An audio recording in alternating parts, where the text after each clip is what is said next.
अब तो दुनिया भर का मेला, ये सारे अक्षरों का नंबरों का क्या है झमेला। क्यों पोयम इतनी लंबी, होता क्यों है कड़वा करेला। अपनी कहानी जो जी चाहे वो लिखे, ओहो स्कूल टीवी से अब समझे और सीखे।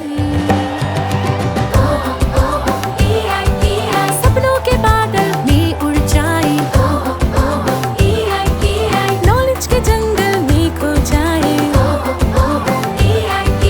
सपनों के बादल में उड़ जाए।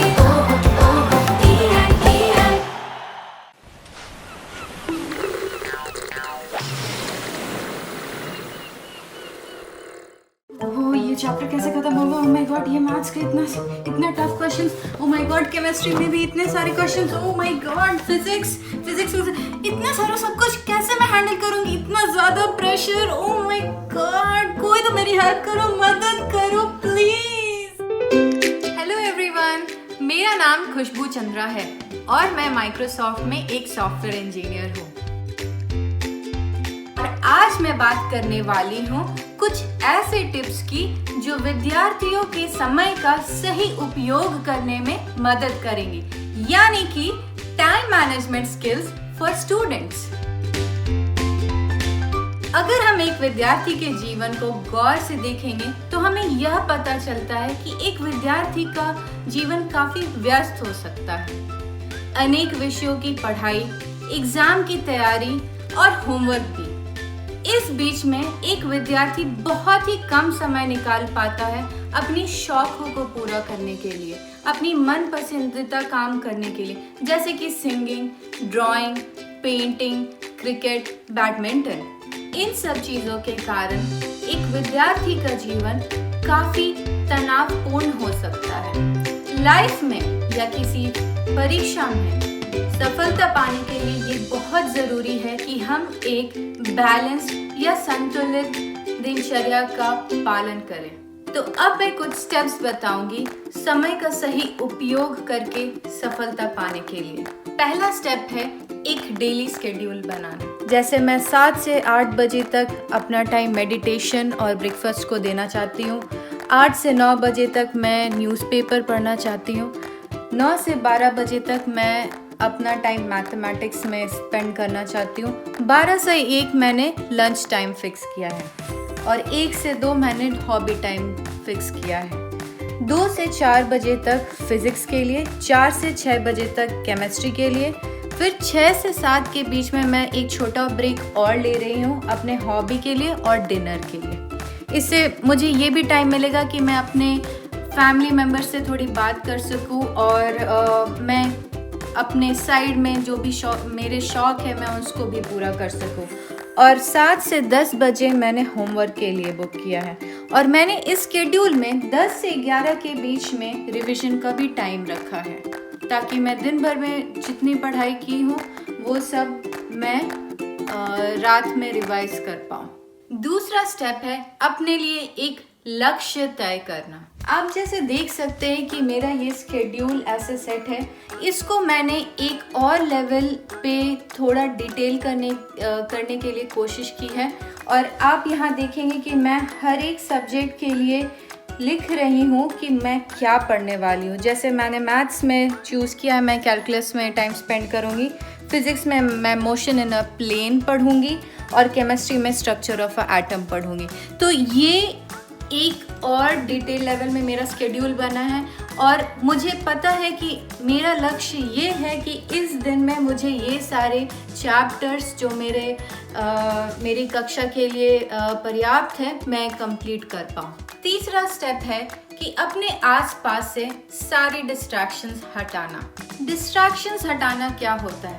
डिस्ट्रैक्शंस हो सकते हैं मोबाइल फ़ोन्स, टीवी, कंप्यूटर, या आसपास में बच्चों की खेलने की शोर, या फिर कहीं दूर से कुछ गाना बजना जो कि आपके जो वो 1 या 2 घंटे की जो टाइम है जहां आप पढ़ाई करना चाहते हैं, जहां आप एक टॉपिक कंप्लीट करना चाहते हैं, वो हो नहीं पा रहा हो। तो ये बहुत ही ज़रूरी है कि आप इन सारे डिस्ट्रैक्शन से दूर रहें, आप एक ऐसे किसी स्थान को चूज करें जहाँ पर कि ये सारी आवाज़ें और डिस्ट्रैक्शंस ना हो और आप अपनी पढ़ाई के तरफ ज़्यादा कंसंट्रेट कर पाएं।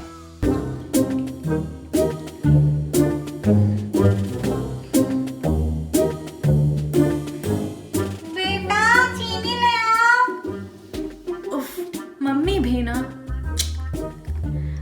मम्मी मैं बाद में जाऊंगी अपना मैथ्स का चैप्टर कंप्लीट करने के बाद। चौथा स्टेप है अपनी होमवर्क सबसे पहले पूरी करना। पांचवा स्टेप है कि चैप्टर को छोटे छोटे टॉपिक में ब्रेक करना। आखिरी स्टेप ये है कि आप अपने डेली स्केड्यूल की सफलता या असफलता के बाद अपने स्केड्यूल को परिवर्तित करें ताकि आप उसका ज्यादा से ज्यादा फायदा उठा पाए। जैसा कि मैंने आपको दिखाया, ये मेरा पहला स्केड्यूल था और मैंने देखा कि ये थोड़ा सा मेरे लिए अनईजी हो गया क्योंकि यहाँ पर मैंने ज़्यादा टाइम किसी एक सब्जेक्ट को दिया और थोड़े मेरे जो रूटीन्स है वो सही नहीं सेट हो पा रहे थे। तो मैंने इस रूटीन को इम्प्रूव करने का कोशिश किया है और ये मेरा सेकेंड रूटीन और स्केड्यूल मैंने बनाया है। तो अब मैं 7 से 8 बजे योगा और ब्रेकफास्ट के लिए टाइम मैंने रखा है। 8 से 9 बजे मैंने रिवीजन रखा है। तो मैंने जो पिछले वाले स्केड्यूल में 10 से 11 बजे रिवीजन का टाइम रखा था उसे मैंने चेंज करके 8 से 9 बजे सुबह कर दिया है और 9 से 12 मैथमेटिक्स रखा है और 12 से 1 लंच रखा है और 1 से 2 मुझे मेरे पहले वाले रूटीन में ऐसा लग रहा था कि मैं थोड़ा ज़्यादा थक जा रही हूँ, तो मैंने 1 से 2 बजे के बीच में एक छोटा सा सोने का टाइम रखा है और नैप टाइम रखा है और 2 से 4 फिर मैं फिज़िक्स पढ़ूंगी, 4 से 7 मैं केमिस्ट्री पढ़ूंगी। आपके पास हमेशा ये ऑप्शंस है कि ये जो मैथमेटिक्स, फिज़िक्स और केमिस्ट्री, आप इन सब्जेक्ट्स को ऊपर नीचे कर सकते हैं डिपेंडिंग आप अपने प्रिपरेशन के बारे में क्या सोचते हैं, आप किस सब्जेक्ट में ज़्यादा टाइम देना चाहते हैं। ये बस एक सैम्पल है, बट कुछ विद्यार्थी ऐसे होते हैं जिन्हें फिज़िक्स में ज़्यादा टाइम देना है, तो यू आर ऑलवेज वेलकम कि you can change the schedule here. और मैंने डिनर का टाइम भी चेंज कर दिया। जो डिनर मेरा 6 से 7 था, अभी मैंने 7 से 8 का टाइम रखा है और मैंने हॉबी का टाइम जो पहले था वो मैंने निकाल के 7 से 8 और 8 से 9 बजे का जो टाइम है मैं वो खुद को देना चाहती हूँ 2 घंटा कि मैं थोड़ा रिलैक्स कर पाऊँ, मैं पढ़ाई के अलावा भी कुछ कर पाऊँ ताकि मैं सफलता की ओर और अच्छे से बढ़ूँ। अब आप यहाँ देखिएगा, मैंने 9 से 11 के बीच में होमवर्क का टाइम रख दिया है। तो मुझे ये लगा कि जो होमवर्क का टाइम था 3 घंटा, मेरी होमवर्क्स उतने नहीं थे, इसीलिए मैंने उसको 3 घंटे से कम करके 2 घंटा कर दिया है। बट यहाँ पर जो होमवर्क वाला टाइम है, आप इसको अन्य विषयों के लिए भी इस्तेमाल कर सकते हैं। जैसे आपकी जो एक्स्ट्रा सब्जेक्ट्स है, मे बी वो कंप्यूटर हो, इंग्लिश हो, हिंदी हो, संस्कृत हो या जो भी कुछ हो, आप उसको यहाँ पर डाल सकते हैं। और मैंने अब स्लीप का भी एक टाइम बना दिया है ताकि मैं जानूँ कि मैं कितने घंटे सो रही हूँ। ये मैंने 11 से 6 बजे तक का किया है क्योंकि डॉक्टर्स कहते हैं कि 7 घंटे की स्लीप बहुत ज़्यादा ज़रूरी है आपके बॉडी को फ्रेश फील होने के लिए। बट ये थोड़ी पर्सनल चॉइस है, आपके लिए मे बी 6 घंटा या 8 घंटा भी ज़रूरी हो, तो आप इसको चेंज कर सकते हैं। और अगर आप देखें तो मैंने जो स्केड्यूल है 7 बजे से बनाया है, तो इनफैक्ट आपके पास अभी भी 1 घंटा का बफर और है, आप उस टाइम में कुछ और भी कर सकते हैं जो आप चाहते हो। तो देखा जाए तो मेरे पहले रूटीन से ये वाली थोड़ी डिफरेंट है क्योंकि मैंने देखा कि वो पहली वाली रूटीन मेरे लिए उतनी अच्छी काम नहीं कर रही है। और यहाँ पर भी मैंने अपने लिए टॉपिक्स लिखे हैं, तो मैथ्स में क्या कवर करना है, फिज़िक्स में क्या कवर करना है और केमिस्ट्री में क्या कवर करना है। और मैं थोड़ी अपने स्वास्थ्य की तरफ भी ध्यान देना चाहती हूँ, तो मैंने यहाँ पर अपने लिए एक नोट लिखा है कि drink enough water and eat healthy food. ये बहुत ज़्यादा ज़रूरी है कि हम अपने आप को हाइड्रेट करके रखें और हम हेल्दी खाएं ताकि हमारे दिमाग और हमारी बॉडी तंदुरुस्त रहे। इन सब चीज़ों के साथ एक और चीज़ है जो बहुत ही इम्पॉर्टेंट होती है, वो है एक टाइम पर एक ही काम करना। जैसे कि आप मैथ्स पढ़ रहे हो, तो आपने जब मैथ्स स्टार्ट किया हो और आप एक ऐसे किसी प्रॉब्लम में अटके जो आपका सॉल्व नहीं हुआ, और मान लीजिए आपने जब फिज़िक्स पढ़ना स्टार्ट किया तो आप सोच रहे हैं कि आप वो मैथ्स की प्रॉब्लम कैसे सॉल्व करते। तो आप देखिए कि आप फिज़िक्स पढ़ने वाले टाइम पे मैथ्स के क्वेश्चन सॉल्व करने की कोशिश कर रहे हैं, तो आपने जो दोनों टाइम हैं उन दोनों का सही से इस्तेमाल नहीं किया है।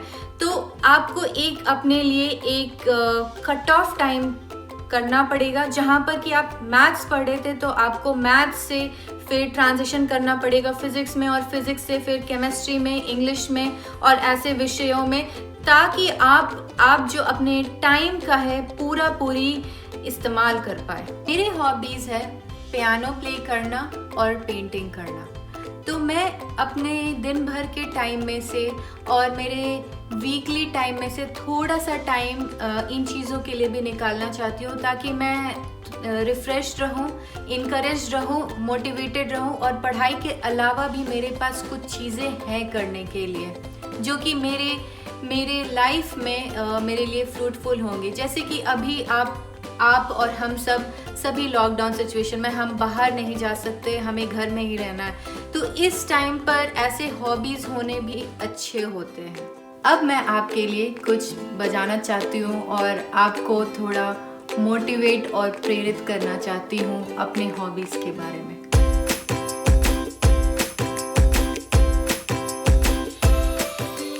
बेटा, ये क्या कर रही हो? पढ़ाई नहीं करना?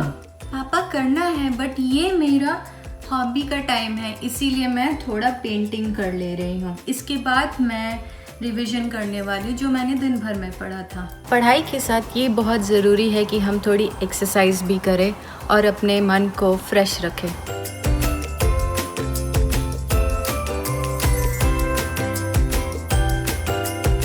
मुझे पूरा विश्वास है, अगर विद्यार्थी इन स्टेप्स को फॉलो करेंगे तो सफलता के मार्ग पर आगे बढ़ेंगे। धन्यवाद।